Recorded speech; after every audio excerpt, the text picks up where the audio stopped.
bienvenido. ¿Cómo te va? Buenas noches. Muy buenas noches, Pepe. ¿Qué te parece este tema? Ya es un hecho. El día 1 de septiembre llegará la iniciativa del presidente de la República para que formalmente se apruebe, no con cambio constitucional, sino con una ley secundaria o con una ley, se apruebe la incorporación de pleno de la Guardia Nacional a la Secretaría de la Defensa Nacional. Mira, Pepe, yo creo que hay dos reflexiones que hacer. La primera es si esta política es deseable para el futuro del país, para su democracia y para la capacidad de dar seguridad a los mexicanos. Y en esta primera discusión, pues hay muchos puntos de vista. López Obrador hace pocos años era de quienes pensaban que no debe militarizarse la seguridad pública. Muchos especialistas piensan que la mejor manera de tener un buen resultado es con policías civiles profesionales. Y yo comparto ese punto de vista. La presencia de las Fuerzas Armadas debe ser transitoria. Esa transitoriedad ya lleva como 15 o 20 años y el propio López Obrador se comprometió a que eso iba a terminar. Pero digamos que este tema, pues hay opiniones divergentes, por cierto.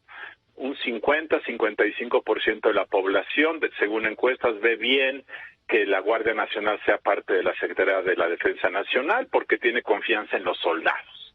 Pero esa es una discusión política.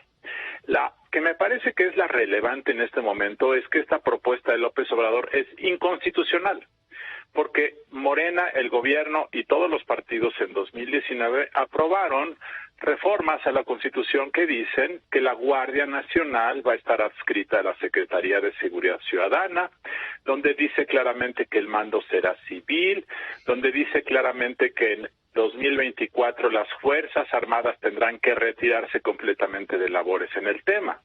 De forma que esta propuesta de cambio a la ley viola la Constitución. Creo que ese es el tema exclusivamente en el cual nos debiésemos concentrar en este momento. Y claramente el gobierno lo hace porque no tiene los votos para cambiar la Constitución y va a tratar de hacer algo semejante a lo que hizo en el tema eléctrico. Cambiar una ley, esperar que la oposición la impugne ante la Suprema Corte, y como la Suprema Corte es tan lenta en resolver, pues van a pasar 2, 3, 4 años hasta que sepamos si este cambio es o no constitucional. Ya López Obrador habrá terminado su mandato y entonces pues ya será problema del nuevo gobierno. Esto es muy preocupante porque en los hechos lo que va a hacer López Obrador es evadir su obligación de dar cuentas de la Guardia Nacional. Se comprometió a que en 2024 será un cuerpo civil, profesional, armado, eficaz. Esto no está ocurriendo porque es básicamente las Fuerzas Armadas vestidas con un título que dice Guardia Nacional.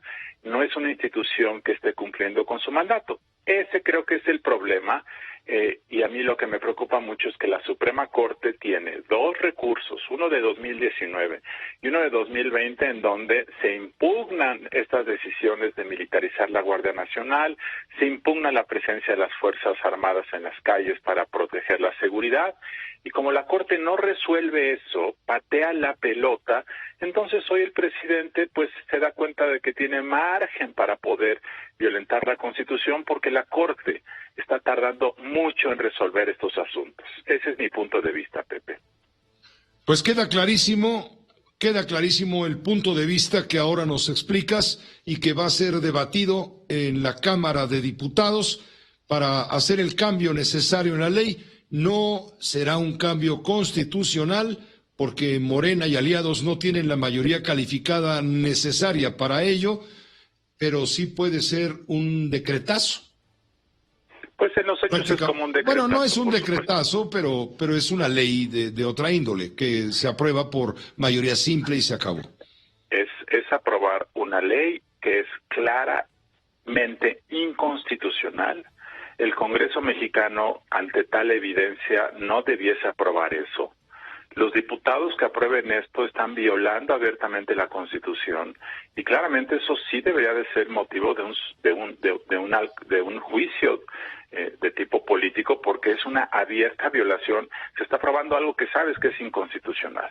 Entonces, esta estrategia me parece que es profundamente antidemocrática, viola El Estado democrático de derecho es una salida tangencial que el gobierno ya encontró para salirse con la suya temporalmente, y creo que la Suprema Corte no está cumpliendo su papel de darnos seguridad oportuna.